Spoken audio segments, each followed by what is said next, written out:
এই ধরনের আচরণ তোমাদের শোভা পায় না। হে পরন্তপ অর্জুন, হৃদয়ের ক্ষুদ্র দুর্বলতা পরিত্যাগ করে তুমি উঠে দাঁড়াও। মানে যুদ্ধক্ষেত্রে অর্জুন যখন যুদ্ধ করবে না বলে মন স্থির করলেন এবং বললেন যে আমি যুদ্ধ করব না, যে আত্মীয় স্বজনদেরকে যুদ্ধে পরাজিত করে এই ধন সম্পদ এবং এই রাজ্য আমি নিতে চাই, তাদেরকে আমার বধ করার কোনো দরকার নেই, কারণ তার চেয়ে আমার বনে গিয়ে ভিক্ষা করে ফলমূল আহরণ করেও জীবন ধারণ করা শ্রেয়। তাই অর্জুন তার তীর ধনুক মাটিতে ফেলে দিয়ে ভগবানের চরণে সমর্পিত হয়ে বললেন, এই যুদ্ধ আমি করতে চাই না। তখন ভগবান এই কথাটা বললেন যে, হে অর্জুন, তুমি এত বড় যোদ্ধা, তুমি এত বড় মহাবীর, এত বড় মহাপুরুষ, তোমার এত শক্তি, এত সামর্থ্য, তুমি যদি এই যুদ্ধক্ষেত্র থেকে চলে যাও তাহলে তোমাকে সকলেই উপহাস করবে। তাই বললো যে হৃদয়ের এই ক্ষুদ্র দুর্বলতা পরিত্যাগ করে তুমি উঠে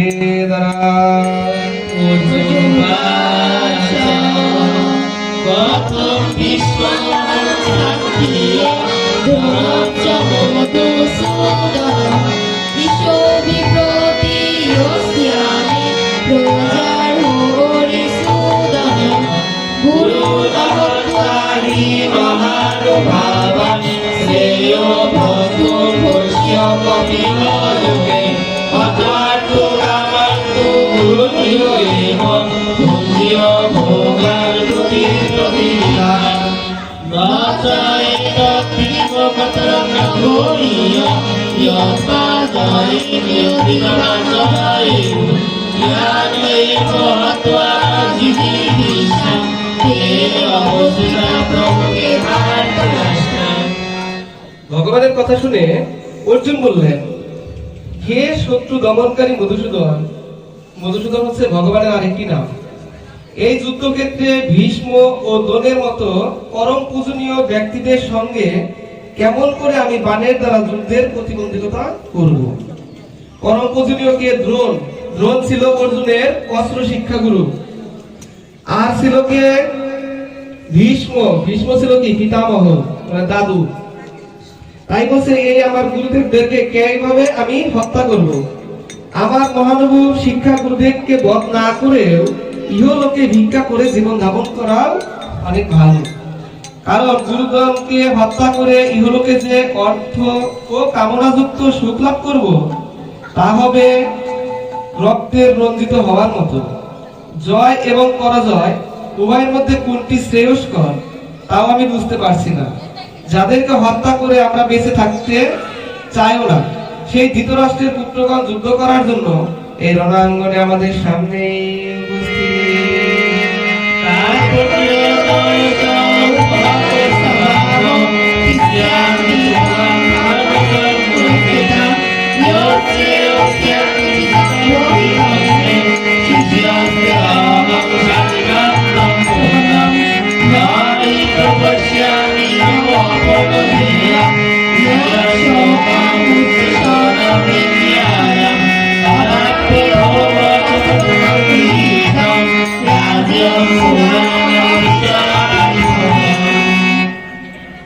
অর্জুন একটু দুর্বল হয়ে পড়লেন। সামনে গুরুদেব, দাদু, মামা, শ্যালক এবং বড় ভাই দুর্যোধন। দুর্যোধন জ্যাঠাতো ভাই, বড় ভাই শত হলো, কিন্তু তাদের সাথে অর্জুন যুদ্ধ করতে চাচ্ছে না। তাই বলছে যে কার পণ্য জনিত দুর্বলতার প্রভাবে আমি কিং কর্তব্য বিমূঢ় হয়েছি। মানে আমার যে কর্তব্য, অর্জুন ছিল ক্ষত্রিয়। ক্ষত্রিয় কর্তব্য হচ্ছে ধর্ম রক্ষার্থে, সত্য রক্ষার্থে, ন্যায় যুদ্ধে অংশগ্রহণ করা। তাই বলেছে আমি আমার কর্তব্য সম্বন্ধে বিভ্রান্ত হয়ে তোমাকে আবার জিজ্ঞাসা করছি, এখন আমার পক্ষে কি করা শ্রেয়স্কর? আমি তোমার শিষ্য, সর্বতভাবে তোমার শরণাগত। দয়া করে আমাকে উপদেশ দাও। যে শোক আমার ইন্দ্রিয়গুলোকে বিকল করেছে, মানে ইন্দ্রিয়গুলোকে অচল করে দিয়েছে, তা আমি কিভাবে দূর করব? সেই ইন্দ্রিয়গুলোকে কিভাবে আমি সচল করব? এই পৃথিবীর নিষ্কণ্টক সমৃদ্ধ রাজ্য এবং স্বর্গের দেবতাগণ প্রভু তো আমার এই শোক নিয়ে নিবারণ করতে পারবে না।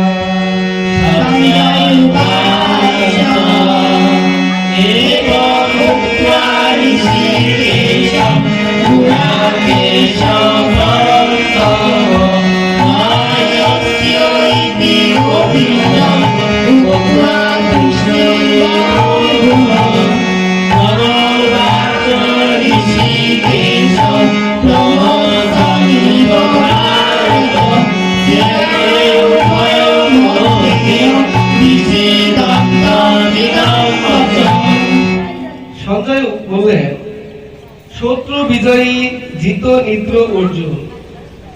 তখন ঋষিকেশকে বললেন, মানে ভগবানকে বললেন, হে গোবিন্দ, আমি যুদ্ধ করব না। এই কথাগুলি বলে নীরব হলেন। আসলে সঞ্জয় কাকে বলছেন একটু আমরা জেনে নেই। সঞ্জয় ছিলেন সেই রাজপ্রাসাদে ধৃতরাষ্ট্রের কাছে। সঞ্জয় দিব্যচক্ষু পেয়েছিলেন বেদব্যাসের কাছ থেকে। সেই বেদব্যাসের কাছ থেকে দিব্যদৃষ্টি পেয়ে সঞ্জয় সেই রাজ্যে বসেই সেই রণক্ষেত্রে বা কুরুক্ষেত্রের যুদ্ধের প্রান্তরে কি হচ্ছে সেটা দেখে ধৃতরাষ্ট্রকে বর্ণনা করছেন। ধৃতরাষ্ট্রকে বললেন, হে ভারত বংশীয় ধৃতরাষ্ট্র, এই সময়ে শ্রীকৃষ্ণ উভয় পক্ষের সৈন্যের মাঝখানে বিষাদগ্রস্ত অর্জুনকে একটু হেসে এই কথাগুলি বললেন।